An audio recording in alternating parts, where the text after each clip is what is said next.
Gustavo, muy buenos días. Te saluda Sergio Centenaro. ¿Cómo estás?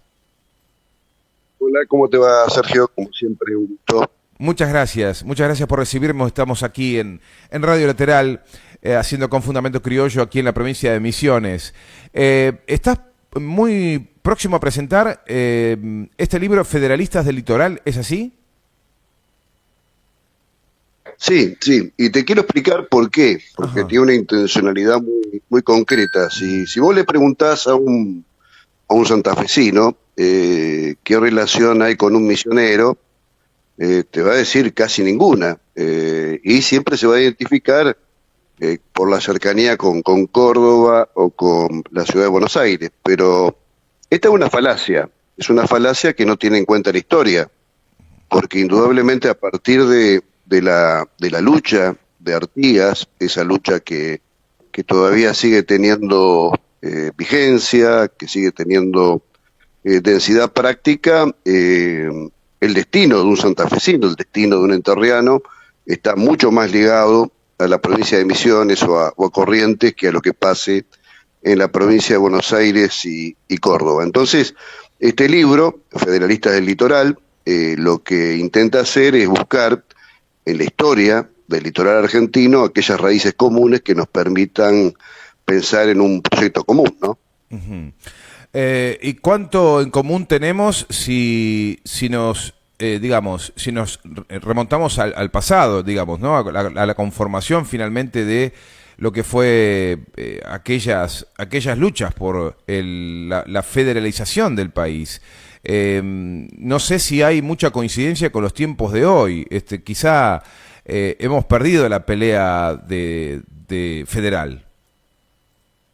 Mira, Sergio, acá puede parecer lo que digo un poco como estrambótico, porque no, es una teoría que en general no va en contra del sentido común, pero nosotros tenemos algo que es el río Paraná, la hidrovía, que es el gran elemento articulador de todo el litoral argentino, y es la geopolítica necesaria tanto de misioneros, correntinos, formoseños, chaqueños, santafesinos y entrerrianos. Entonces, esa lucha que tiene su origen en Artigas y que lamentablemente quedó después de la batalla de Tacuarembó, eh, truncada desde el punto de vista de pensar una confederación de pueblos libres, es de absoluta vigencia. Es de absoluta vigencia porque en este momento, y desde hace mucho, pero se ha profundizado indudablemente con este gobierno,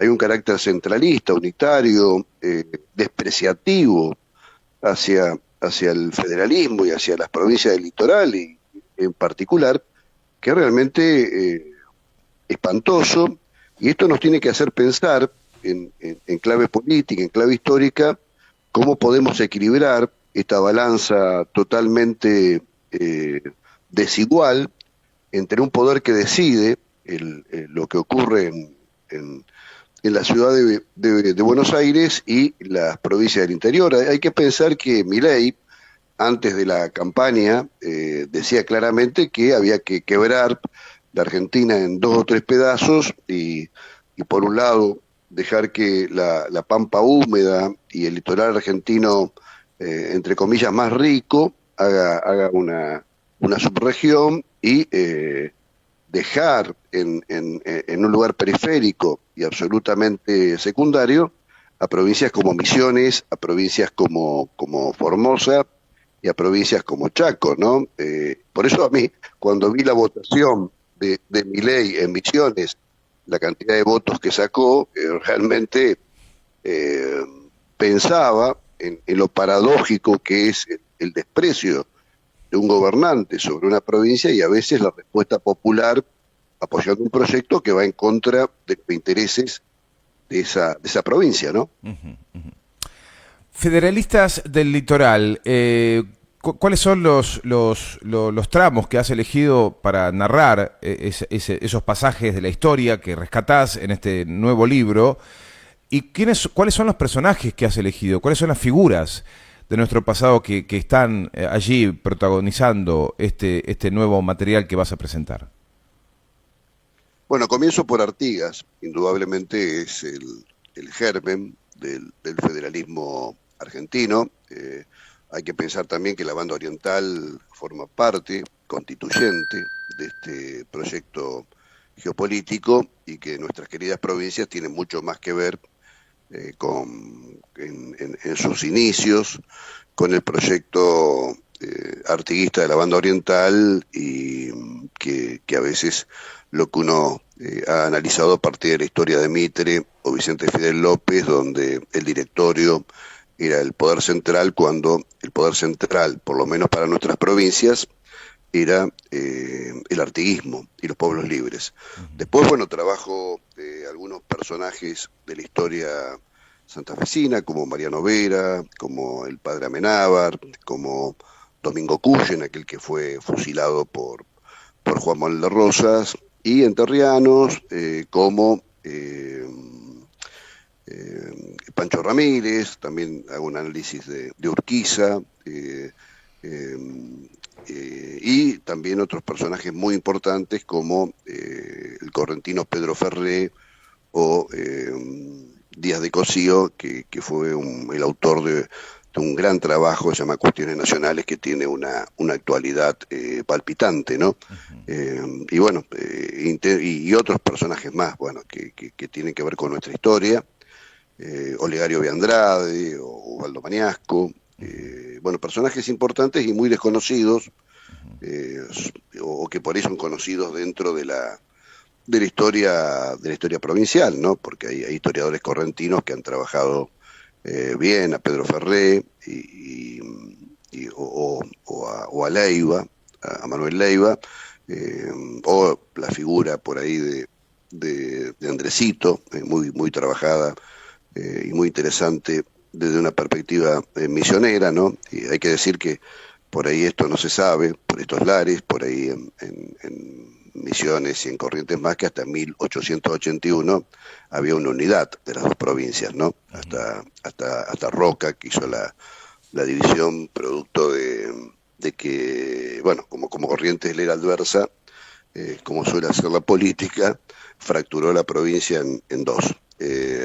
No me quiero meter en cuestiones más específicas porque, bueno, eso tiene que ver con misioneros y correntinos, pero bueno, es retomar el pensamiento federalista del siglo XIX. Por ejemplo, yo siempre digo que, fíjate vos que en Estados Unidos, y uno cuando pasa por la universidad, por ciencia política, por abogacía, estudia el federalismo de Jay, de Hamilton, textos de los grandes federalistas norteamericanos, y nosotros los federalistas argentinos o del litoral o del Río de la Plata no lo conocemos, y es un pensamiento riquísimo, con un montón de trabajos, de obras.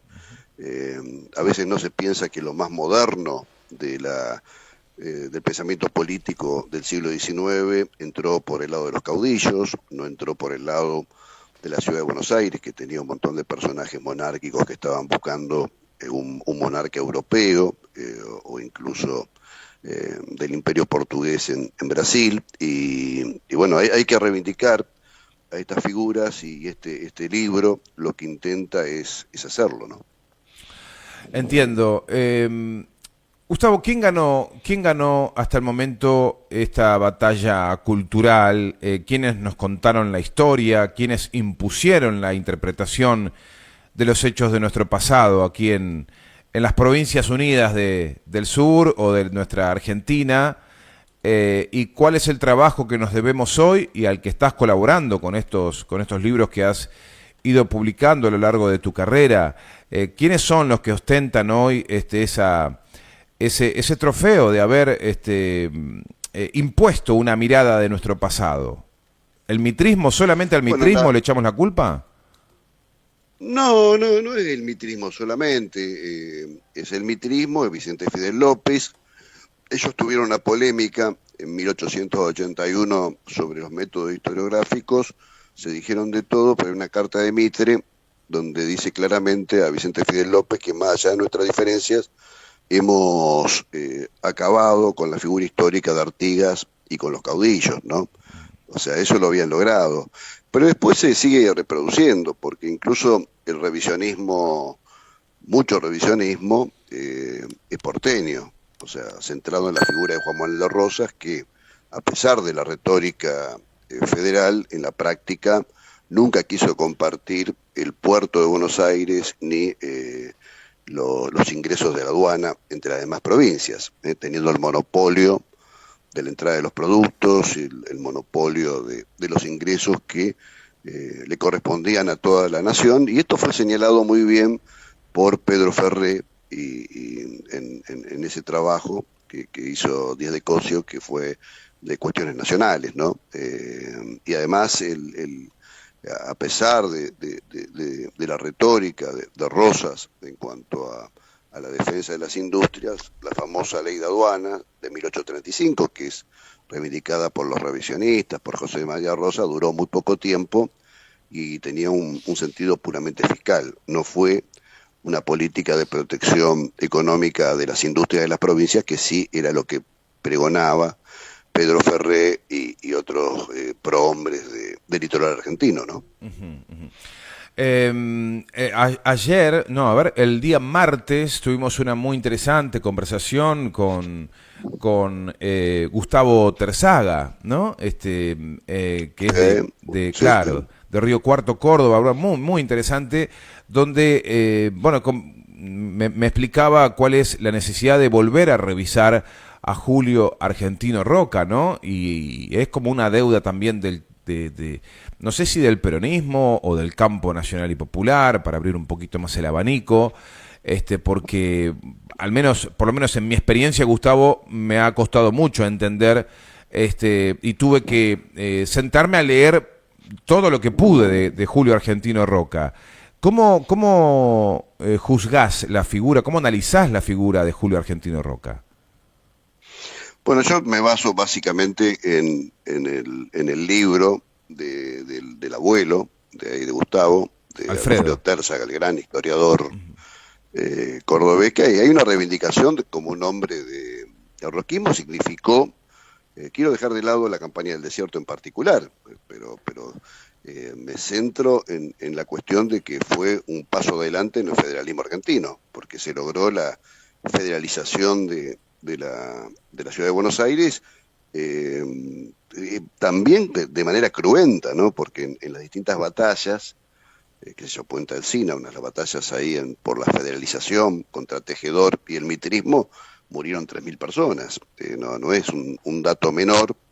Y yo creo que Roca fue, desde el punto de vista del federalismo argentino y el Partido Autonomista Nacional, por ejemplo, Santa Fe tuvo una figura muy importante que fue Simón Diriondo, que fue un federalista roquista, fue un paso adelante, ¿no? Y bueno, esto a veces está empañado por una visión que creo que es sesgada, descontextualizada de lo que significó la ocupación del sur de la Argentina, que además estaba en disputa en ese momento con Chile, y no es casualidad que se haya optado para esta campaña, para esta movilización en el momento que Chile estaba en guerra contra Bolivia y contra Perú, ¿no? Por eso yo no considero que Roca sea un genocida, no considero que es positivo. Bien. Gustavo, ¿cuándo vas a presentar este libro? Si tenés pautado presentarlo en distintas ciudades o ir de a poquito, primero ir confirmando la fecha inicial, la presentación inicial de este libro. Bueno, lo voy a presentar el 11 acá en mi querida ciudad de Firmat, el 18 voy a estar en Santa Fe, voy a estar ahí en unas jornadas por la autonomía de Santa Fe, de homenaje al primer gobernador que también está trabajado en el libro, que fue Candioti, de la provincia de Santa Fe, y después lo voy a hacer en Rosario, y vamos a fundar también en la ciudad de Rosario en ese momento, el día de la presentación, un instituto de estudios federalistas del litoral, que va a tener el nombre de Estanislao López, así que bueno, hay una tarea muy importante por hacer, peleando por el federalismo argentino y en particular por nuestro federalismo, que es el federalismo electoral que tiene una historia tan rica, ¿no? Como para resumir, no sé si será sencilla la respuesta, pero ¿cuáles son los conceptos que te gustaría que el lector, que queden en el lector a partir de leer este libro, ¿no? Federalistas del Litoral. Bueno, básicamente pensar en una Argentina que rompa, perdón, aquello que Martínez Estrada llamaba la cabeza de Goliat, o sea que volvamos a un equilibrio de poder, un equilibrio económico y político entre todo el país, ¿no? La Argentina tiene una desigualdad enorme a nivel de ingresos. Una cosa es el ingreso que tiene alguien de capital o del sur de la Argentina, y después la provincia del norte tiene un nivel de vida mucho más bajo. Eso hay que buscar equilibrarlo en materia económica, en materia social. Los indicadores a veces también son muy disímiles, y eso tiene que ver con la falta de un federalismo verdadero, no este federalismo de discutir las retenciones o que tiene que ver a veces con intereses sectoriales, sino con un federalismo profundo que defienda los intereses de los más humildes de nuestra querida República, que fue el proyecto inicial de aquellos federalistas del litoral de principios del siglo XIX, ¿no? Y este tiempo, Gustavo, para finalizar, ¿con qué lo comparamos? ¿O es inédito la violencia en el ajuste para con las clases trabajadoras y demás? ¿A qué época hay que remontarse de la historia para repasar un gobierno tan violento con los derechos de las grandes mayorías? Bueno, hay muchos, hay muchos. Yo creo que básicamente nosotros, para no irme a aquella idea de Avellaneda, que también trabajó Arturo Jaureche en el Manual de Sonceras, pagaremos la deuda externa con el hambre y la sed de los argentinos, que es de 1874. El gran quiebre, Sergio, de la Argentina es la política de Martínez de Oz. El lunes estuve dando una charla y había un montón de chicos y todo lo demás, y yo le decía, imaginen un país que tenía el PBI per cápita, un PBI per cápita igual al de Australia y Canadá. Imaginen un país que tenía un índice de Gini, que es la distribución del ingreso equitativa, si es uno, se comen toda la torta los de arriba, y si mientras más se acerca a cero, la distribución es más grande, igual al de Suecia. Imaginen un país que en 1975 exportaba más productos industriales que productos agropecuarios. Imaginen un país que tenía 4.000 millones de deuda externa. Imaginen un país que tenía el 5% de pobreza y 0% de indigencia. Son datos estos del Banco Mundial, no datos de ninguna organización izquierdista ni nada por el estilo. Bueno, esa era la Argentina que teníamos antes de la dictadura militar de Martínez de Oz. Entonces, no nos pueden engañar con un discurso falaz, un discurso insustancial, cuando los datos que hablan por sí mismos mostraban un país totalmente diferente.